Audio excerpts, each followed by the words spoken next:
नमस्कार मंडळी, मी दीपाली दीपाच किचन मध्ये आपल्या सर्वांचं खूप खूप स्वागत करत आहे। आज आपण बनवणार आहोत येळवणीची आमटी किंवा त्याला आपण कटाची आमटी सुद्धा म्हणू शकतो। तर ही रेसिपी मी माझ्या आजीकडून शिकलेली आहे। तीच रेसिपी मी आज तुम्हाला शेअर करणार आहे। चला तर मग बघूया आपण येळवणीची आमटी कशी बनवायची।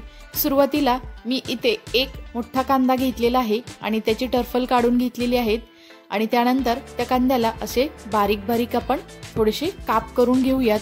त्यामुळे आपला कांदा अगदी आतून व्यवस्थितपणे भाजला जातो। तर मी गॅसवरती एक जाळी ठेवलेली आहे आणि त्या जाळीवरती हा कांदा ठेवणार आहे आणि कांदा अगदी खरपूस असा मी पूर्ण भाजून घेणार आहे। त्यामुळे आपल्या येळवणीच्या आमटीला चव अगदी छान येते आणि एकदम गावरान चवीची ही आमटी बनली जाते। तर कांदा इथे अगदी व्यवस्थितपणे भाजला गेलेला आहे, त्याला आपण डिश मध्ये काढून घेऊया। त्यानंतर इथे मी खोबरं घेतलेलं आहे, तर हे खोबरं सुद्धा आपण कांद्याप्रमाणेच गॅसवरती भाजून घेणार आहोत। तर खोबरं अगदी खरपूस असं भाजायचं आहे, त्यामुळे आपल्या येळवणीच्या आमटीला चव अगदी छान येते आणि भाताबरोबर खाण्यासाठी खूप मस्त लागते आमटी। तर माझी आजी नेहमी सणाला अशा प्रकारे येळवणीची आमटी बनवायची आणि मला ही आमटी खूप आवडायची। त्यामुळेच मी ही रेसिपी तुम्हाला शेअर करत आहे, कारण ह्याची चव अगदी छान असते। तुम्ही सुद्धा या पद्धतीने नक्की करून बघा। मस्त असं खोबरं भाजून झालेलं आहे, तर त्याला आपण डिश मध्ये काढून कांदा आणि खोबरं आपण थंड व्हायला ठेवून देऊयात। इथे मी 2 वाट्या येळवणी काढून घेतलेला आहे, तर तुम्ही इथे बघू शकता येळवणी आपलं मस्त असं निघालेलं आहे। तर आता आपण हे खोबरं आणि कांदा आपण कट करून घेऊयात। तर असं मी थोडंसं खोबऱ्याचे काप करून घेत आहे। तर इथं आपलं खोबरं कट करून झालेलं आहे। त्यानंतर आपण कांदा आहे त्याचे सुद्धा मोठे मोठे काप केले तरी चालेल, कारण कांदा आपण भाजलेला असतो त्यामुळे तो कट करताना असा सटकतो, त्यामुळे अगदी काळजी घेऊन तो कट करायचा आहे। त्यानंतर येळवणीसाठी लागणारं वाटण बनवूयात। सुरुवातीला खरपूस असं भाजलेलं खोबरं घ्यायचं आहे, त्यानंतर खरपूस असा भाजलेला आपण कांदा घालायचा आहे, त्यानंतर 10 ते 12 लसूणच्या पाकळ्या घ्यायच्या आहेत आणि आपण यानंतर घालणार आहोत 5 ते 6 कढीपत्त्याची पानं आणि त्यानंतर आपण इथे अर्धा चमचा जिरे घालायचे आहेत आणि 1 चमचा काळं तिखट घालणार आहोत आणि थोडीशी आपण कोथिंबीर घालायची आहे, त्यामुळे भाजीला चव अगदी छान येते। त्यानंतर इथे अर्धा इंच आल्याचा तुकडा घालूयात आणि थोडंसं आपण मीठ घालूयात आणि हे मिक्सरला अगदी बारीक असं आपण वाटून घेऊयात। तर आता तुम्ही इथे बघू शकता ते असं थोडंसं बारीक झालेलं आहे, परंतु आपण थोडंसं यामध्ये पाणी घालायचं आहे, त्यामुळे ते अगदी एकदम बारीक अशी त्याची पेस्ट बनली जाते। तर साधारणतः 2 ते 3 चमचे आपण पाणी घालणार आहोत आणि परत एकदा त्याला मिक्सरला फिरवून घ्यायचं आहे। तर तुम्ही इथे बघू शकता हे आपलं वाटण अगदी मस्त असं बारीक करून झालेलं आहे। तर त्याला आता आपण एका दुसऱ्या वाटीमध्ये काढून घेऊयात।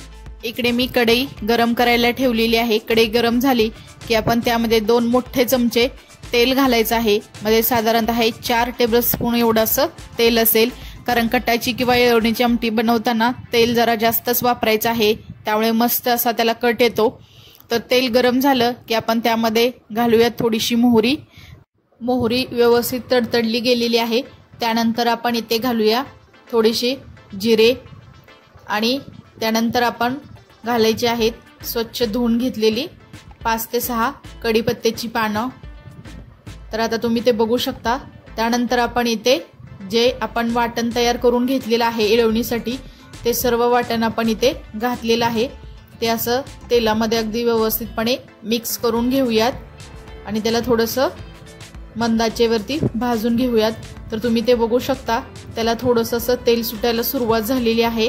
त्यानंतर आता आपण बाकीचे थोडे मसाले यामध्ये घालूयात। तर इथे मी अर्धा चमचा धनेपूड घातलेली आहे, त्यानंतर आपण इथे अर्धा चमचा गरम मसाला घालायचा आहे आणि त्यानंतर इथे अजून अर्धा चमचा मी काळं तिखट घातलेलं आहे आणि वाटण करताना 1 चमचा काळं तिखट वापरलेलं होतं। त्यानंतर अर्धा चमचा हळद घातलेली आहे आणि इथे चवीनुसार थोडंसं मीठ घालायचं आहे आणि हे सर्व मसाले आपण अगदी व्यवस्थितपणे मिक्स करून थोडेसे मंद आचेवरती त्याला तेल सुटेपर्यंत भाजून घ्यायचे आहेत। तर तुम्ही इथे बघू शकता आपल्या मसाल्याला अगदी व्यवस्थित असं तेल सुटलेलं आहे, म्हणजे आपले मसाले अगदी व्यवस्थित असे भाजले गेलेले आहेत। त्यानंतर आता आपण इथे घालूया येळवणी। हे येळवणी साधारणतः 2 वाट्या मी इथं घेतलेलं आहे। त्यानंतर आपण त्याला असं थोडंसं हलवून घेऊयात आणि त्यानंतर मी इथे साधारणतः 1.5 ते 2 वाटी गरम करून घेतलेलं पाणी घालणार आहे। गरम पाणी घातल्यामुळे आपल्या आमटीला कट अगदी व्यवस्थित असा येतो, त्यामुळे आमटी खायला मस्त लागते। तर आता तुम्ही बघू शकता पाणी घातल्यानंतर थोडंसं हलवून घेऊयात आणि त्याला झाकून आपण साधारणतः 4 ते 5 मिनिटे मस्त असं उकळून घेऊयात। तर तुम्ही बघू शकता 4 ते 5 मिनिटांनंतर मस्त अशी आपली आमटी उकळलेली आहे। त्यानंतर आपण आता वरून थोडीशी यामध्ये कोथिंबीर घालूयात आणि हे आपली येळवणीची आमटी किंवा कटेची आमटी खाण्यासाठी तयार झालेली आहे। तुम्ही भाताबरोबर खाऊ शकता आणि वरून थोडंसं लिंबू घेतलं तर आहा मस्तच लागते एकदम। ही आपली गावरान चवीची आणि काळ्या तिखटाची कटाची आमटी तयार आहे। तुम्ही सुद्धा ही रेसिपी नक्की ट्राय करा, कशी झाली हे मला कमेंट्समध्ये सांगा। जर तुम्हाला ही रेसिपी आवडली असेल तर तुम्ही नक्की दीपाज किचन या यूट्यूब चॅनलला लाईक करा, शेअर करा, सबस्क्राईब करा आणि शेजारील बेल आयकॉनवरती क्लिक करा, कारण तुम्हाला अशाच नवीन साध्या सोप्या आणि काही पारंपरिक रेसिपी तुम्हाला बघायला मिळतील। नंतर भेटूया आपण अशाच एका रेसिपी सोबत। तोपर्यंत सर्वांना धन्यवाद।